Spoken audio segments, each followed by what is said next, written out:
Hey guys, हमने इससे पिछली वीडियो में बात करी थी कि हम फ़ॉन्ट्स इन सीएसएस कैसे दे सकते हैं, सीएसएस के अंदर हम फ़ॉन्ट्स कैसे दे सकते हैं। आज की इस वीडियो में हम बात करेंगे ब्राउज़र के डेवलपर टूल्स के ऊपर। ब्राउज़र के डेवलपर टूल्स यानी कोई ऐसी बात नहीं है कि आपको ब्राउज़र को चलाना सीखना पड़ेगा।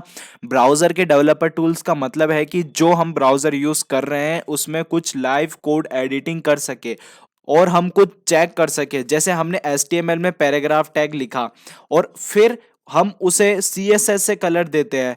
अब मान लो आपने कोई ऐसा कलर दे दिया जो उस पे बिल्कुल भी अच्छा नहीं लग रहा, तो आप क्या करोगे? फिर आप उसे दोबारा कोई कलर दोगे और ऐसा आप बार बार करते जाओगे, कलर दे के और चेक करते रहोगे कि कौन सा कलर उस पे अच्छा लगेगा। इसमें आपको टाइम भी बहुत लग जाएगा। तो अब इस टाइम को कम करने के लिए आपको ब्राउजर डेवलपर टूल्स की हेल्प लेके टाइम भी बच सकता है। अब मेरा कहने का मतलब ये नहीं है कि ब्राउजर आपको खुद कलर चूज करके दे देगा। नहीं, कहने का मतलब मेरा ये नहीं था। मेरा ये था कि इससे कि हम वहीं की वहीं यानी कि ब्राउजर के अंदर हम लाइव कलर चेंज करके देख सकते हैं कि इस पे कौन सा कलर अच्छा लग रहा है।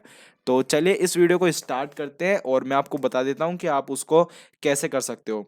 तो जैसे कि हमने पिछली वीडियोस में ये कुछ कोड लिखा है, ये वही कोड है जो हमने पिछली वीडियोस के अंदर लिखा है। तो मैं आपको इसको थोड़ा सा बड़ा कर लेता हूं और सेटिंग्स में मैं इधर जाके कमांड पैलेट में जाके इसे टॉगल वर्ड रैप कर लेता हूं ताकि ये वन पेज के अंदर अपन को अच्छे से दिख जाए। सीएसएस का हमारा ये है, ये सीएसएस आपने देख रखा है पहले से, ये बिल्कुल जैसा था वैसा के वैसा है, मैंने इसको बिल्कुल छेड़ा नहीं है। तो ये पूरा वैसा की वैसा कोड है आपको जो इससे पिछली वीडियो में हमने बताया था लास्ट टाइम तक जैसा कोड था। इसके बाद मैं आपको बताता हूँ, देखो ब्राउजर डेवलपर टूल्स का मतलब क्या हुआ। अब ये हेडिंग वगैरह ये हमने दे रखी है। अब ये जो फॉन्ट्स इन सीएसएस है, अब मैं इसके अंदर कोई कलर देता हूँ, जैसे कि मैं इसमें कोई कलर दे देता हूँ, इसको कलर, और मैं इधर जाके दे देता हूँ ब्लू। मैं इसको कलर देके देख लेता हूँ एक बार, तो मैं इसको ब्लू देता हूँ तो ये ठीक है, अच्छा है। तो अब मैं ना ब्राउजर को बड़ा कर लेता हूँ। तो अब देखो ब्राउजर को डेवलपर टूल्स के यूज करने के लिए अपन को क्या करना पड़ता है। सबसे पहले आपको है ना राइट क्लिक करो इस पे और इसमें आपको नीचे नीचे इंस्पेक्ट का दिख रहा है ना, इस पे जाओ। अब आप क्रोम यूज कर रहे होंगे तो कोई दिक्कत नहीं है, आप क्रोम भी यूज करो, आराम से यूज करो क्रोम भी। बिल्कुल इसके मतलब कि दोनों के जो ब्राउजर डेवलपर टूल्स है ना वो सेम ही है, कोई दिक्कत नहीं आएगी आपको। चाहे मैं इसमें बताऊं उसमें बताऊं, आपको भी कोई दिक्कत नहीं आएगी। इंस्पेक्ट पे मैं इसमें जाता हूँ, इंस्पेक्ट जैसे मैं इसे खोलूंगा तो ये मेरे को कुछ इस टाइप का इंटरफेस दे देगा। तो आपका कुछ इस टाइप से इंटरफेस आ जाएगा। तो आप क्या करना है कि सबसे पहले तो इधर ये जो है ना रेस्पॉन्सिव देख लेना कि आपका रेस्पॉन्सिव है क्या। उसके बाद आप क्या करना है कि ये जो है ना इसको आप ऑफ कर देना एक बार। इससे क्या होगा कि आपका जैसा पेज है ना वैसा खुल जाएगा। अब देखो ये जो है ना ये आपके काम में आता है अगर आपको किसी भी एलिमेंट को सेलेक्ट करना है। इसने बता भी रखा है select an element in the page to inspect it. तो इसने शॉर्टकट भी दे रखा है कंट्रोल शिफ्ट सी। तो अभी आप इस पे क्लिक करके और आपको मतलब जो भी एलिमेंट को सेलेक्ट करना है, जैसे अभी मैंने आपको बताई ये जो है ना इसका मेरे को कलर चेंज कर करके देखना है। तो मैं इस पे जाऊंगा और इस पे मैं क्लिक कर दूंगा ना, तो ये मेरे को इस कोड के अंदर वहां पे पहुंचा देगा जहां पे ये है। और इधर ये देखो ये है ना ये HTML आती है इधर, ये जो इसने लिख रखा है इधर एलिमेंट्स वाला सेक्शन हमारा चल रहा है। तो यहाँ पे CSS आती है और ये वाला पार्ट है ना इसको आप इस तरीके से बड़ा कर सकते हो। तो यहाँ पे आता है हमारा CSS का पार्ट। तो इसे मैं थोड़ा सा और ऊपर कर लेता हूँ ताकि आपको अच्छे से दिख जाए। तो यहाँ पे आता है हमारा CSS का पार्ट। और अब देखो जहाँ पे मैंने वो कोड एडिटर के अंदर जो CSS लिखी थी ना वो बिल्कुल एज इट इज यहाँ पे है। फॉन्ट फैमिली इसने मेरे को दे दी, फॉन्ट साइज इसने मेरे को दे दी, फॉन्ट स्टाइल, और अभी जो हमने कलर दिया वो ये। अब आपने कोड एडिटर खोल रखा है और आप मतलब कि ऐसे डबल स्क्रीन नहीं कर पा रहे, आप ऐसे उसको अलग चला रहे हो इसको अलग चला रहे हो, ऐसे भी कर सकते हो। तो फिर आप ऐसे आपको बहुत दिक्कत हो जाएगी कि आप बार बार चेक करो कि वहां पे कैसा दिख रहा है वहां पे कैसा दिख रहा है।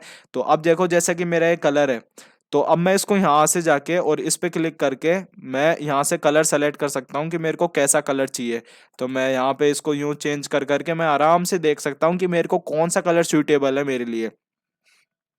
तो इस तरीके से हम लाइव एकदम देख सकते हैं कि कौन सा कलर जच रहा है इस पे।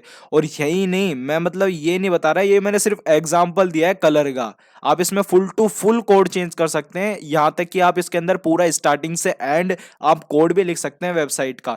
जैसे अगर आपको ये H1 है फॉन्ट्स इन CSS, अब मेरे को इसको चेंज करना है तो मैं इधर जाऊंगा, इस पर राइट क्लिक करके इसे एडिट एज HTML करूंगा।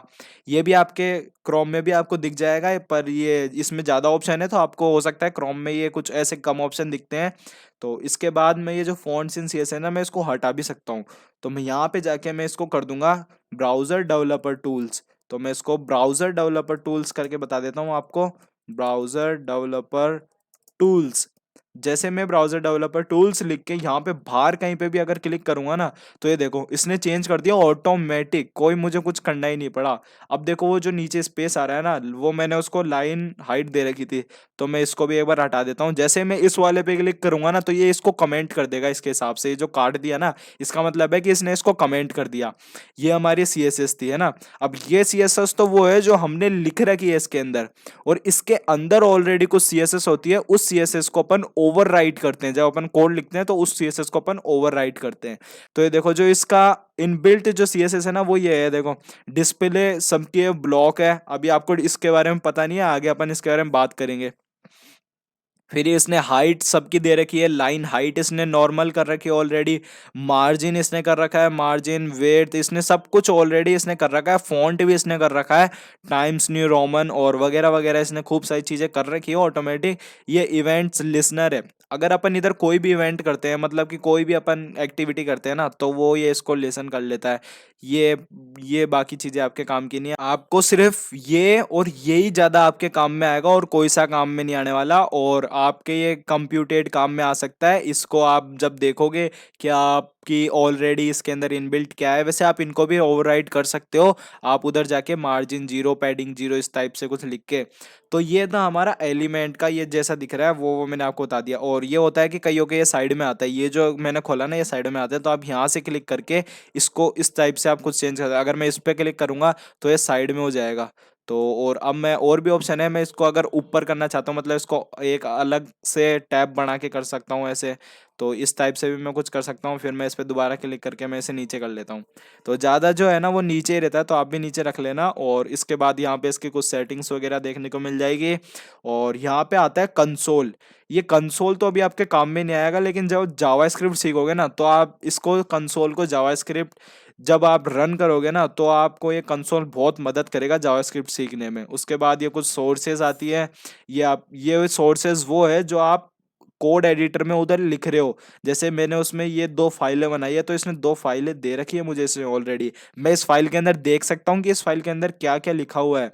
यहाँ पे जाके भी मैं देख सकता हूँ कि इसमें क्या क्या लिखा हुआ है, जबकि मेरा इतना कुछ लिखा हुआ नहीं है। लेकिन ये देखो इसने ऑलरेडी पता नहीं क्या क्या लिख दिया।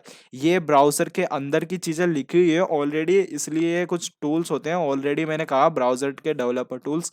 यहाँ पे अपन नेटवर्क में जाते हैं, तो ये नेटवर्क वगैरह परफॉर्मेंस मेमोरी ये अभी आपके काम में बिल्कुल नहीं आएगी। तो आप सिर्फ एलिमेंट पे जाओ। अभी तक तो आप एलिमेंट देखो, और ये स्टाइल्स वाला सेक्शन देखो इधर, और ये कंप्यूटर वाला सेक्शन देखो। बस ये आपके काम में आने वाले हैं। ये आपके कैसे काम में आने वाले हैं, अगर आपने इधर कुछ लिखा और अब आप मैंने बताया कि आपको पसंद नहीं आ रहा, तो आप इधर एक बार चेक कर सकते हो। आप पैसे बार बार इधर करोगे। और भी दूसरे तरीके हैं कि आप इधर ही डायरेक्ट कोड लिख सकते हो। और भी जब हम आगे बात करेंगे सीएसएस पे, तो उस पे आपको पता लग जाएगा और क्या क्या होता है। और साथ ही साथ देखो मैंने इसको चेंज कर दिया ना, अब ब्राउजर डेवलपर टूल्स मैंने अब कर दिया ना, तो अब आप ये मत सोचो कि मैंने यहाँ पे चेंज किया तो वो यहाँ पे भी चेंज हो जाएगा। ये देखो यहाँ पे तो मेरा फॉन्ट्स इन सीएसएस ही है।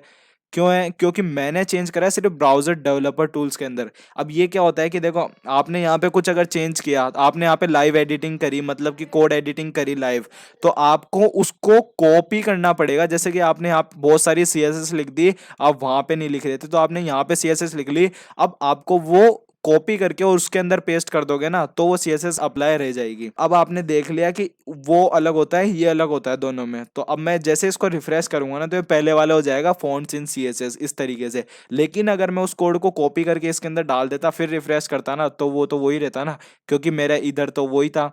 मेरा इधर फिर मैं चेंज कर देता, तो फिर तो ये तो इसी के हिसाब से चल रहा था। लेकिन अभी मैं सिर्फ ब्राउजर की बात कर रहा हूँ, तो ब्राउजर में यही रहेगा। इस तरीके से हमारे कुछ ब्राउजर के डेवलपर टूल्स होते हैं। और यही नहीं है कि आप इसके अंदर चेंज कर रहे हो, आप गूगल पे से भी कोई सी भी साइट को आप अगर चेंज करना चाह रहे हो ना, तो वो भी आप चेंज कर सकते हो। जैसे मैं इस पे जाके और अगर मैं इधर इंस्पेक्ट करूं, तो इसने मुझे वही वाला दे दिया। और इसके बाद मैं यहाँ पे एलिमेंट सेलेक्ट करके और ये जो लिखा हुआ है मैं इसको सेलेक्ट कर लेता हूँ। और सेलेक्ट करने के बाद देखो मैं इसको आपको चेंज करके बता देता हूँ एक बार। तो यहाँ पे इसने कुछ लिख रखा है ऑलरेडी, तो मैं इसको चेंज कर सकता हूँ। मैं इधर एडिट एज HTML में जाके और मैं इधर देखता हूँ इन्होंने जो लिखा है सर्च द वेब। ये देखो इस इन्होंने लिखा है प्लेस होल्डर के अंदर HTML आपको आती होगी, आपको पता है HTML में आता है प्लेस होल्डर, जो कि इन्होंने सर्च द वेब लिखा है। तो मैं इसे चेंज कर सकता हूँ, मैं इसे आराम से चेंज कर सकता हूँ। मैं इसे लिख देता हूँ LP टैग लिख के, और फिर यहाँ पे जब मैं बाहर क्लिक करूंगा तो ये देखो। अब आप बोलोगे यार ये तो मतलब वेबसाइट ही चेंज कर गई। नहीं, अगर मैं ये सिर्फ चेंज हुआ है मेरे पास जो मैं यूज कर रहा हूँ, लेकिन मेरे पास भी इतना ही चेंज हुआ है कि मैं जब तक इसे रिफ्रेश नहीं कर लेते ना, जब तक के लिए, जैसे मैं इसे रिफ्रेश करूंगा ना ये हट जाएगा और उसके बाद ये वही आ गया सर्च द वेब ऑलरेडी पुराना वाला। तो इस तरीके से आप किसी भी वेबसाइट में जो आप चेंज करना चाहो वो चेंज कर सकते हो आसानी से, कोई भी आपको दिक्कत नहीं आएगी, आराम से चेंज करो आप, लेकिन आपके पास ही चेंज होगा वो। तो इस तरीके से हम ब्राउजर के डेवलपर टूल्स की हेल्प लेते हैं। तो आज के लिए इस वीडियो में इतना ही।